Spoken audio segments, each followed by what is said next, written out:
ಕಾಲ ಬಂದಾಗ ಹೇಳೋಣ ಅಂತ, ಹೇಳಬಾರ್ದು ಅಂತ ಏನಿಲ್ಲ, ಇನ್ನೂ ಕಾಲ ಬಂದಿಲ್ಲ ಹೇಳೋದು. ಲೋಕಸಭೆ ಚುನಾವಣೆಯಲ್ಲಿ ಏನಾಗ್ಬೋದು? ಅದೇ ಕಣಪ್ಪ, ಕಾಲ ಬಂದು ಹೇಳೋ ಇನ್ನೂ ಟೈಮ್ ಇದೆಯಲ್ಲ.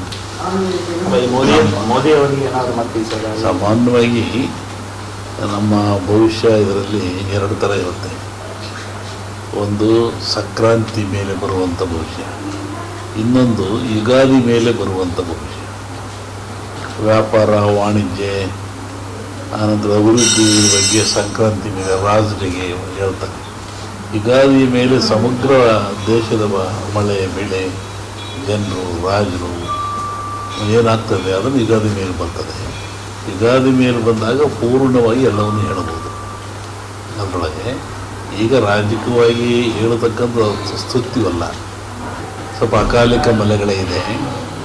ಈ 2024ನೇ ಇಸ್ವಿ ಜಗತ್ತಿಗೆ ಅಂತ ಒಳ್ಳೆಯ ದಿನಗಳಿಲ್ಲ.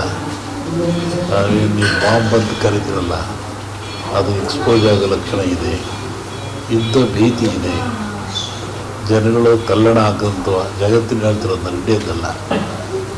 ಮತ್ತು ಯುದ್ಧ ವಿಧಾನಗಳು, ಆಮೇಲೆ ಅರ್ತ್ ಫಿಕ್ಸ್ಗಳು, ಈ ಜಲಬಾಧೆ ಮತ್ತು ಜಾಸ್ತಿ ಇದೆ, ಜಲಕಂಟಕನೂ ಇದೆ. ಇದರಿಂದ ಜಗತ್ತಿನ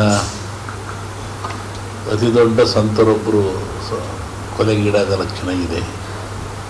ಒಂದೆರಡು ಪ್ರಧಾನಿಗಳಿಗೂ ಸಾವಾಗೋ ಲಕ್ಷಣ ಇದೆ. ಜಗತ್ತಿನಲ್ಲಿ ಅಸ್ಥಿರತೆ ಇದೆ, ಯುದ್ಧ ಭೀತಿ ಇದೆ. ಆ ಬಾಂಬ್ ಬಂದಲ್ಲ ಅದು ಈ ಸತಿ ಬೀಳೋ ಲಕ್ಷಣ ಇದೆ.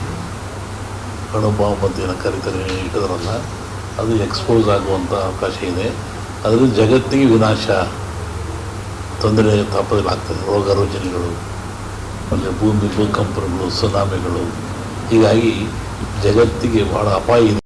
ಭಾರತೀಯ ಸಂಸ್ಕೃತಿಯಲ್ಲಿ, ಪರಂಪರೆಯಲ್ಲಿ ಪ್ರಾಚೀನ ಕಾಲದಲ್ಲಿ ಸಹಿತ ಭಾರತೀಯರ ದೇವರು, ಧರ್ಮ, ಸತ್ಯ, ನಂಬಿಕೆ ವಿಚಾರದಲ್ಲಿ ಪ್ರಬುದ್ಧರಾಗಿರ್ತಕ್ಕಂಥವ್ರು. ದೇಶದ ಎಲ್ಲ ಕಡೆ ದೈವಾಂಶ ಸಂಭೂತರು ನೆಲೆಸ್ತಕ್ಕಂಥದ್ದು. ಅವರ ಹೆಸರಿನಲ್ಲಿ ದೇವಸ್ಥಾನ, ಗುಡಿ, ಗೋಪುರ ಮಾಡ್ತಕ್ಕಂಥದ್ದು, ಸ್ಮರಣೆ ಮಾಡ್ತಕ್ಕಂಥದ್ದು ಇಲ್ಲಿ ಇರ್ತಕ್ಕಂಥದ್ದು. ಆ ದಿಶೆಯಲ್ಲಿ ಇಲ್ಲಿ ಏನು ರಾಮ ದೇವ ನಿರ್ಮಾಣ ಆಗಿರ್ತಕ್ಕಂಥದ್ದು ಧಾರ್ಮಿಕ ಪ್ರತೀಕ. ಭಾರತೀಯ ಪ್ರಜೆಗಳಲ್ಲಿ ಆಧ್ಯಾತ್ಮಿಕ ಚಿಂತನೆ ಮುಖ್ಯವಾಗಿರ್ತಕ್ಕಂಥದ್ದು.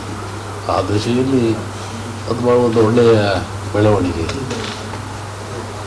ಈ ಭಾರತ ದೇಶಕ್ಕೆ ಧಾರ್ಮಿಕವಾಗಿ ಒಳ್ಳೆಯ ಒಂದು ಸೂಚನೆ ಸಿಗ್ತದೆ. ದೋಣಿ ಒಳಗೆ ನೀರು ಇರ್ಬೇಕು, ನೀರಿನಲ್ಲಿ ದೋಣಿ ಇರ್ಬೇಕು ಅಲ್ಲ. ನೀರೊಳಗೆ ದೋಣಿ ನೀರೊಳಗೆ ನೀರಿದ್ರೆ ಮುಳುಗಿ ಹೋಗ್ತದೆ. ಹಾಗೆ ಯಾವುದೇ ರಾಜಕೀಯದಲ್ಲಿ ಧಾರ್ಮಿಕತೆಯನ್ನು ಬೆರೆಸೋ ಸೂಕ್ತವಲ್ಲ, ಅದು ಬೆರೆಸ್ಬಾರ್ದು. ಹೌದಾದ್ರು ಒಳ್ಳೇದು ಅನಿಸುತ್ತೆ ನನಗೆ. ಹಿಂದೂಗಳು ಯಾರನ್ನ ಪ್ರಶ್ನೆ ಮೊದಲು ತೀರ್ಮಾನ ಆಗಲ್ಲ. ದೇಶದ ಭಾರತೀಯರೆಲ್ಲ ಒಗ್ಗಟ್ಟರೆ ಎಲ್ಲರಿಗೂ ಒಳ್ಳೇದಾಗ್ತದೆ. ದಶಾವತಾರ ಎಷ್ಟು, ವಿಷ್ಣು ಅವತಾರ ಮಾಡಿದ್ದೆಷ್ಟು, 11 ಆಗಲಿಲ್ಲ. ಮಿಷನ್ ಅದು ಉತ್ತರ ಕನ್ನಡದ ಒಂದೇ ಇದೆ. ಅದು ಉತ್ತರ ಕನ್ನಡದ ಮೊದಲೇ ಮಿಷನ್, ಹೊಸ ಬ್ರ್ಯಾಂಡ್ ಜಪಾನ್ ಮಾಡಿದ್ರು ನಾವು. ಜಪಾನ್ ಬಸ್ಸಲ್ಲಿ ಅದರ ಉದ್ಘಾಟನೆ ಸಲ ಬಂದಿದ್ರು. ನಮಗೆಲ್ಲ ಕ್ಯಾಲೆಂಡರ್ ಸಿಗ್ತದೆ. ಅದು ನಾರ್ತ್ ಕರ್ನಾಟಕದಲ್ಲಿ ಫಸ್ಟ್ ಮಿಷನ್, ಈ ಸೈಡ್ ಮಿಷನ್ ಕ್ಯಾಲೆಂಡರ್ ಕೊಡ್ತಾ ಇದ್ದಾರೆ. ಅದು ಆಚಾರ ಉದ್ಘಾಟನೆ ಮಾಡೋದು ಫೋಟೋ ಇದೆ. ಆಮೇಲೆ ಇವತ್ತಿನ ದಿವಸ ಈಗ ಕ್ಯಾಲೆಂಡರ್ ಜನವರಿಯಿಂದ ಡಿಸೆಂಬರ್ ಬರ್ತಾ ಇದೆ.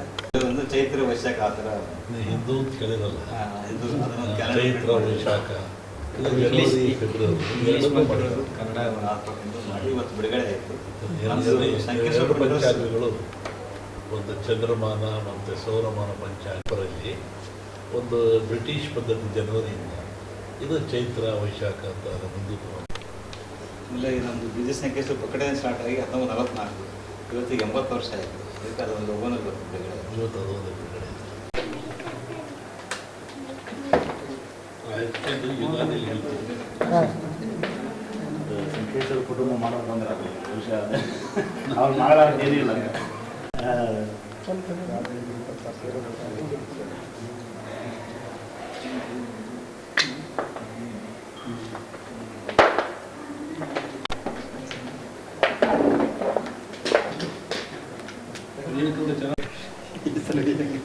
ಮೊದಲು ಇನ್ನು ಸೆಕೆಂಡ್ ಫ್ಲೋರ್ ಹೌದು ಕೊಟ್ಟಿದ್ರು